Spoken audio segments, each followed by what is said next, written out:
Welcome to the truly spectacular Lofoten Islands in Northern Norway. It's a bit of a dreary, wet morning, but I don't care. It just makes this place look even more beautiful. Join me as I take a tour around Norway's Lofoten. But first, let's put this place on a map. It's easy to find these islands on a map. Just look north and find the sticky out bit. This is Lofoten. This chain of islands is surprisingly well connected by road, thanks to numerous bridges and tunnels. As you've seen, my tour of Lofoten starts here in Reine. On this visit, I arrived in Reine on Hurtigruten's Svolvær line, and I decided to join a bus tour to make the most of my limited time in the area. The first stop on the bus tour is Å, and that is a former fishing village turned living museum on the very western edge of Lofoten. This tiny village with just a handful of residents feels like stepping back in time. Red cabins cling to the shoreline, once home to generations of fishermen. But today, Å doubles as the Norwegian Fishing Village Museum, where you can explore some of the historic buildings, learn about stockfish production, and get a glimpse of how life once was in this remote corner of Northern Norway. Guides are on hand in some of the buildings to explain the context and regale us with stories of times long gone. Grab a map so you don't miss any of the buildings that are open, such as the various boathouses and the former post office. The post office is a nostalgic experience no matter where you grew up. Also, be sure to visit the bakery, cafe, and the local shop. As well as souvenirs, the local shop does sell groceries for the handful of residents and the visitors staying in the waterfront cabins. Even if the museum itself is closed, just wandering the paths and boardwalks of Å and breathing in the sea air makes the visit here worthwhile.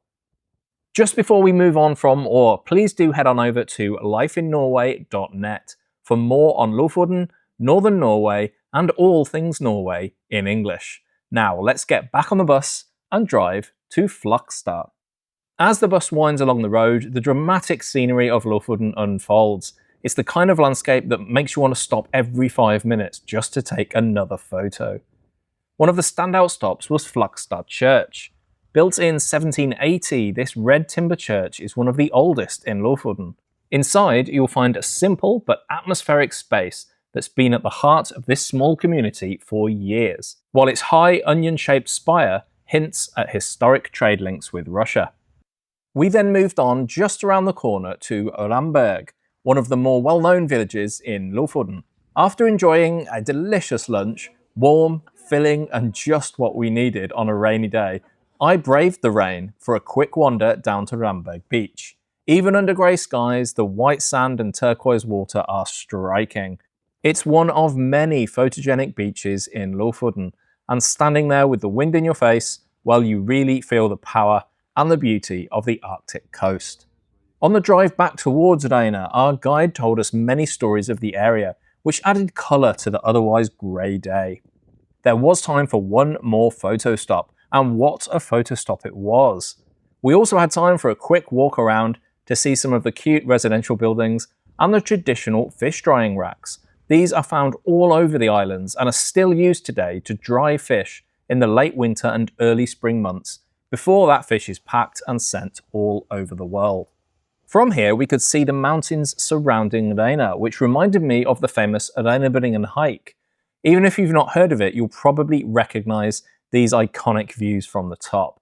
A few of my fellow guests had made the trek and enjoyed themselves despite the wet weather, although their views were nothing like this, of course. Ramburgg gets very busy these days, so if you are a keen hiker, why not check out one of the many other great hiking trails around Lofoten? The website 68north.com is a great place to start looking.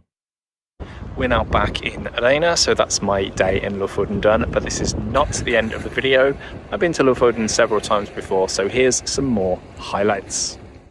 First of all, I'm taking you over to the mainland, to the town of Bodø, but only briefly. One summer, I boarded the Hurtigruten coastal ferry here in Bodø to visit Lofoten. It's a popular and very scenic way to make the crossing. Before arriving at Svolvær, the coastal ferry first calls in at Stamson. We didn't leave the ship in Stamson, but we joined many other passengers up on the outer decks to watch the beautiful sail-in, and to take a look at Stamson, a small fishing village with just 1,000 or so residents. There's some life here, of course, helped in part by the coastal ferry, calling here twice a day, but the chief attraction for visitors is the scenery. Sailing away, we stayed out on deck to admire the mountains known as the Lofoten Wall as we sailed towards Svolvær. On our way, we passed close to the island village of Henningsvar, so let's head there now. Henningsvar is one of those places that just has to be seen to be believed. Perched on a cluster of tiny islands, it's connected to the other islands by narrow bridges that skirt towering mountains. From above, it looks almost unreal, like a painting come to life. Once a hub for the cod fishing industry, Henningsvar is now a favourite with photographers, artists and curious travellers of all ages. The old fish warehouses have been transformed into cosy cafes, galleries and quirky shops, but it still holds on to that gritty, working village charm. And yes, there's the famous football pitch. You've probably seen it on Instagram, perched on a rocky outcrop with the sea on all sides and the mountains providing a photogenic backdrop. I had to visit, of course, and even if you're not interested in football, a walk here gives you a great tour through the village. Henningsvar is easy to get to by local bus from Svolvær, the biggest town on the islands, so it's about time we headed there. Svolvær may be the biggest town, but that's not a reason to avoid it. It still has a strong connection to nature with beauty in all directions. This modern waterfront is packed with vendors selling boat trips and restaurants with a view. And what a view it is. Svolvær has some quirky attractions too, including a war museum, some incredible hiking and climbing trails, and the magic ice bar. Yes, this is a bit touristy, but the ice sculptures are genuinely impressive. If you haven't done one of these before, it is a fun experience, especially if you're visiting in the summer. Speaking of which, I've also visited Svolvær several times in the winter, and as you can see, the experience is quite different, but no less beautiful, and no less fun. This visit was on the coastal cruise ferry Havila Voyages. On the southbound visit to Svolvær, I booked a visit to the Lofoten brewery. This small group tour explained every aspect of the brewing process, and of course included opportunities to taste the goods. Finally, don't miss the white Flux Church, a landmark of the town atop a hill just behind the main square. Svolvær is a transport hub for the region. I mentioned the coastal ferry earlier. Well, another popular way back to the mainland is the passenger-only speedboat from Svolvær. There are also regular car ferries, including this one that stops at Skrova, a group of islands just to the south of Svolvær. While most people see Lofoten as remote, the few hundred people of Skrova would laugh at that. Entirely reliant on the ferries, Scrova is a wonderful place to visit or make a longer stay if you're looking to truly detach and get away from it all. There's so much more to Lofoten than I can possibly fit into this video. I've barely mentioned the world-famous hiking, the incredible beaches, or the excellent opportunities for road trips. Check out lifeinnorway.net for more information on all these things. There's a link down in the description. Finally, if you are taking the coastal ferry, one highlight of the route in this region is the Rafund Strait, at the eastern end of Lofoten.